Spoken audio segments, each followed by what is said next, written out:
What's up with it, bro? I just recorded a YouTube video, and I'm literally editing it right now. Editing it. I don't know why I said it. Tongue tied. But I'm editing it right now. I'm trying to get it to work. Um, putting my best foot forward. But while I'm here, I was like, I might as well talk. It's still 7 o'clock in the morning right now, so I was like, I might as well just talk and you know, kind of get like I don't know. I guess it's kind of been weighing like heavy on me because I'm actually starting to do stuff that makes me happy again. And I think a big part of it, why I wasn't doing stuff that was making me happy, was because I was like people pleasing in a way, or I was like doing stuff that I thought other people would be supportive of. You know what I'm saying? Like the next person is like, ah, it's good for you, man. Like pat on the back. Cause it's like if I told you what all I was planning on doing, it might sound a little crazy, right? Or it don't sound as stable as some people would like for it to be. I don't think it's a very crazy pool, honestly. I'm not gonna speak on it yet. Sometimes you gotta keep stuff low key. You can't. I know I'm starting a YouTube channel, all that, but everything can't be out in the world. Sometimes you gotta keep stuff real quiet on the creek. Sometimes you gotta keep stuff real quiet on the creek. Uh, but yeah, so yeah, but I really wanted to talk about like, man, finding happiness, finding like a joy, I guess, in a way. Like, and I really think that stems from one, I think it comes from you being confident, and the confidence ties into like living for yourself. Like if you're a confident person and you're sure of yourself, you have no problem with living for yourself. I think that's the real like big part that people kind of miss. Like if you're confident in yourself, you're gonna do what it is that you set out to do, or that you think is beneficial, or what it is that you think that you deem is worthy of chasing. Like genuinely, you gotta find something that you find worthy of chasing. If you think being an artist, if you think being a doctor, if you think being a humanitarian, whatever it is, like being a pharmacist, if you think that being a trash collector is beneficial and you're helping people and it fulfills you, it's like that is perfectly fine. A lot of people would look down on that and be like, oh, why would you want to do X, Y, or Z? But it's like if that's what makes you happy, then do that. Even if you're working in a warehouse, if you're doing something else, bump it. I'll even go as far as to say if working in a warehouse is what fulfills you, you get to see a bunch of different people. You get to work in an environment that's like that, bro. Do that then.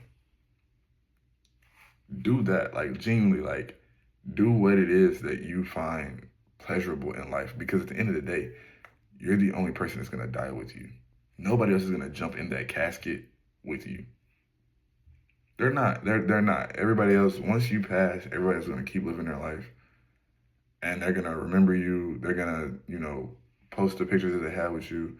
They're gonna remember your life. They're gonna love you, but they're not gonna jump in that grave with you. So it's like, why are you living your life for them? They're not gonna be there when it's time to go in that dirt. They're not gonna be there when the body literally releases DMT as you die. So when you're going on that trip, that last trip in your own mind, nobody else is gonna be experiencing that with you. So it's like if they not experiencing the DMT trip with you, don't live your life for them. Genuinely, like it's so real. Like it's so real. But you gotta find that thing that makes you like happy. That thing that fulfills you. I genuinely think that's like the biggest purpose in life. Not to just do whatever it is you want to do, but like genuinely finding something that fulfills you and being happy in what it is that you're doing, I think that's the biggest, like, I can't think of anything better. Like, and I feel like we've gotten so serious. I feel like everybody's gotten so serious. And like, you can't do anything. You can't do anything that goes like against the grain, or people gonna look at it as if it's like weird or you doing something that you shouldn't be doing. And it's literally like, bro, I'm living my life. I'm literally living my life. Like, who is to really say like I can't do what it is that I want to do? You know what I'm saying? Like, you gotta find that passion. Everybody needs that. Everybody needs that. I think that's really where your happiness comes from. I was, and I say that as a person that was, I think I was like living my life for other people for a little minute there. Like, I was genuinely like, what is everybody like wanting me to do? What is everybody like expecting me to do? What is gonna like make everybody view me in a more positive light? And man, I hate that I did it. Like, let's go back a little bit. Like, let's go back. I wanted to start a YouTube channel when I first got to college. I wanted to start a YouTube channel and document my whole like athletic career. I wanted to document it, but I had people around me who thought it was lame. Like, I never really talked to anybody about it, but like the conversation about other people would like come up. And even if you know me for real, like, I used to post on my Snapchat story. I had a private story that I would post on, and I would post like videos of me eating. Um, I would give updates on my workouts. Like, I would do all that stuff, and I only ever put it on that private story. And it's because I was concerned or I was scared about my teammates being like, what are you doing? Like, yeah, like the people around me weren't really, they weren't fond of that idea. They were kind of a odd, I'm not gonna say odd group, but they viewed stuff a little bit differently. And I was young enough to like I was young enough and insecure enough to let that push me away from doing that. Right? I even wanted to start a YouTube channel back when I was a kid, when I was playing video games, and I just never did it. That was in part because I didn't have the know-how. I didn't even have a computer back then, so like I didn't even know how to really get into it, and I didn't ask somebody. So I just kept playing video games in my room. That's neither here nor there. Um, but yeah, no, and cause like I was really like scared away from doing it. Like, I was like, I'm not gonna do it. I don't want nobody to like look at me a certain way or judge me for what it is that I'm doing. And man, I really wish I hadn't, cause I really had a pretty dope story. From my perspective, I had a really cool story as far as just like where I came from. Cause I came in small. I was 200 pounds coming into college, which for a thrower is not big at all. I was 200 pounds, like 6'1", 6'2". And I mean, I wasn't very good. I couldn't even bench 225 when I first got to college. Like, I really couldn't even bench 225 for real. And man, I ended up becoming a regional qualifier, and I placed 18th, and top 12 go to nationals, and I placed 18th. That was the best I had done.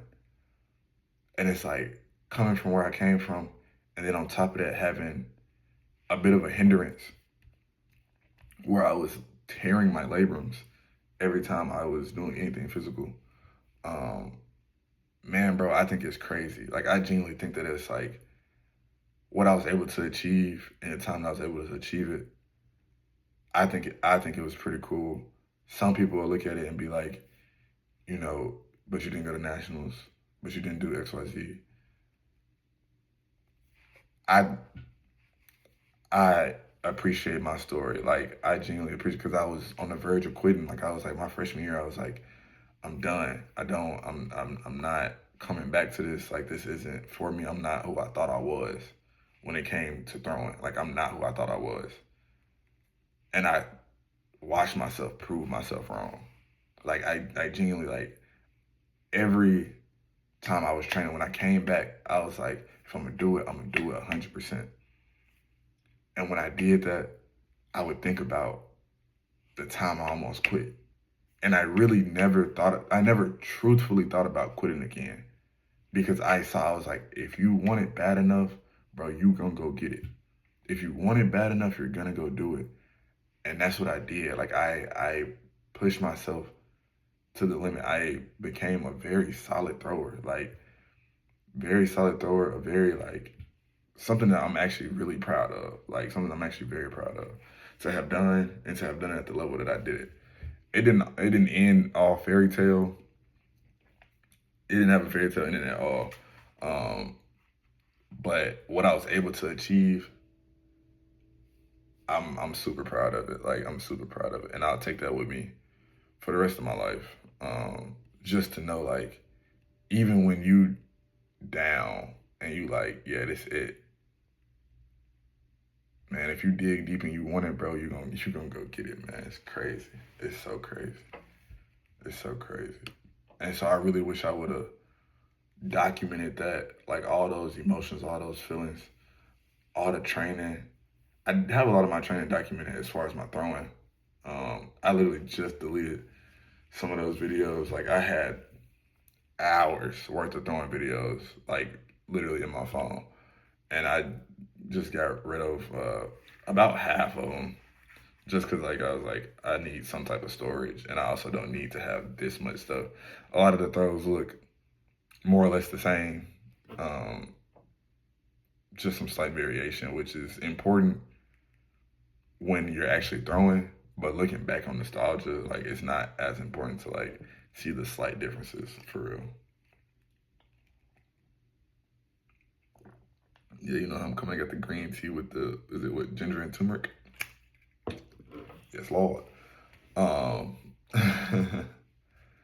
but yeah, genuinely, like I really do think, um, I really do think that I missed out on an opportunity to document that, and I don't want to do that again because of what I think other people might think of me, um, or even my life plans because of what other people might think of me. I think I'm just gonna keep being confident in myself how I was when I was at the height of my career. That's the other thing. When I regional qualifier, all that stuff. When I was at the height of that, I was super confident. I was super confident. It came off as cocky to some people, but I was very sure of myself. Like I knew I was gonna go in. I knew I was gonna make finals, and it wasn't because of the other people that were there and I thought I was better than them. It was like I know that I'm going to take it to the point where I'm gonna make finals. So I wasn't concerned about that. Um, so it, like I said, it rubbed some people the wrong way. But I was very confident in myself, and it really showed on the field, and it showed up in life and other aspects.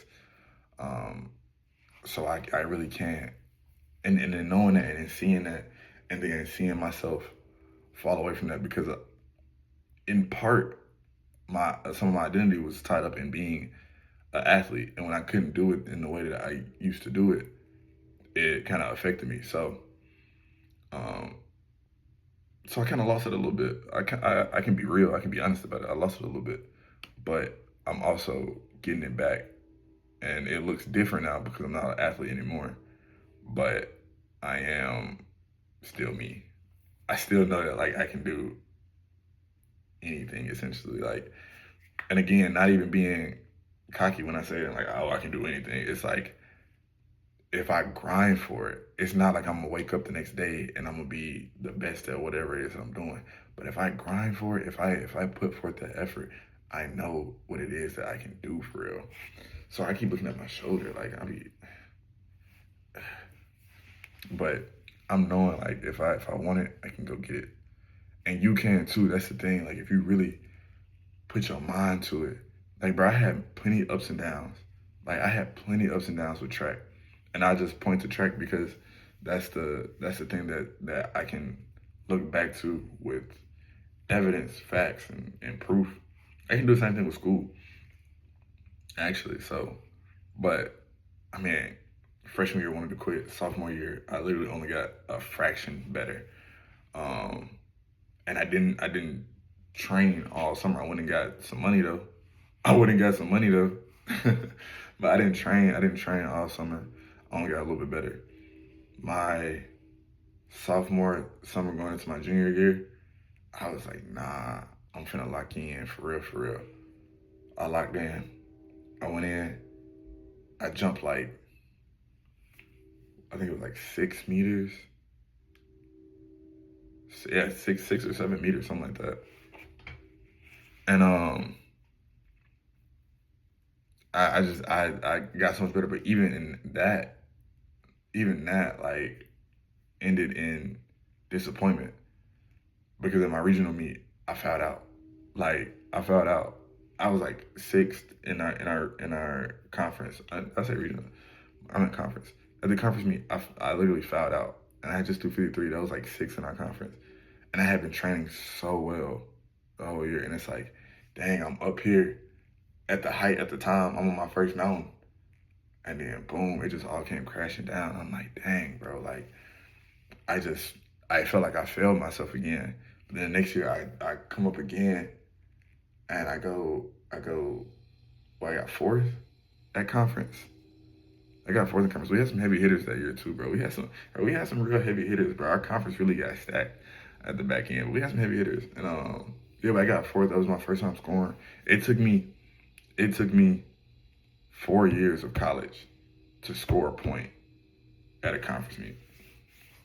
It took me 4 years. It took me 4 years. It took me 3 competition seasons to score a point,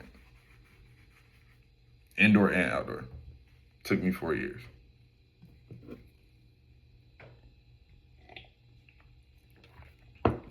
But I think it's still dope though.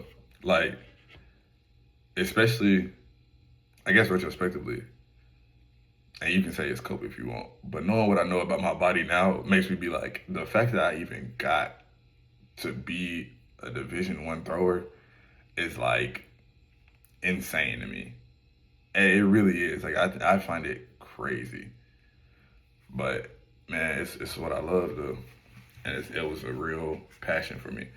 Sadly, sometimes love comes to an end though, and you gotta give up what you gotta give up to live a better life, to live a healthier life. But I say all of that to say is like your happiness is tied to you pursuing what it is that you want to pursue. I think that's what it is. Being confident enough in yourself to pursue what it is you truly want to pursue without the judgment or the eyes of other people interfering with what it is that you want. I think that's how you achieve happiness, and I'm gonna take that with me, um, really for the rest of my life, bro. Really for the rest of my life. Um, yeah, man. I think that's a really big lesson because I mean I've been doing this stuff for a few days, and even just like documenting a couple days that I've been doing stuff like, bro, it's been fun. Like it's been fun. It's been stuff that I was gonna do anyway, but I think just showing people what it is that I'm doing and showing progress that I'm making, I think that's fun. Like some people don't get to see what the work that it takes to put in for certain outcomes, and man, it take real work. And sometimes you got to see what that real work looks like so that you can, excuse me, so you can appreciate it. Like I started drawing and I started looking at other artists, and I was like, oh, this is like a real like skill. This is real, like this is really art.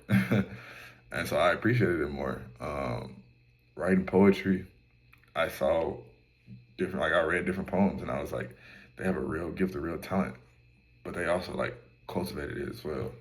Some people have like a natural God given talent, but to get to a certain level, there is some level, some form of like cultivation in it. So just seeing that and being able to appreciate it more, it makes me feel good. It makes me understand life a little bit better. It makes me appreciate simple things more, I guess. So yeah, man. I'm gonna go ahead. I've been yapping, but I'm gonna go ahead and get to stitching this video together, and you'll see me in the exact same outfit in the next video. Alright, man. Peace. Oh, and don't forget to like the video either. If you made it this far, don't forget to like the video. You made it this far, you might as well like it. We 20 minutes in, you might as well like the video, man. Come on now. Come on now.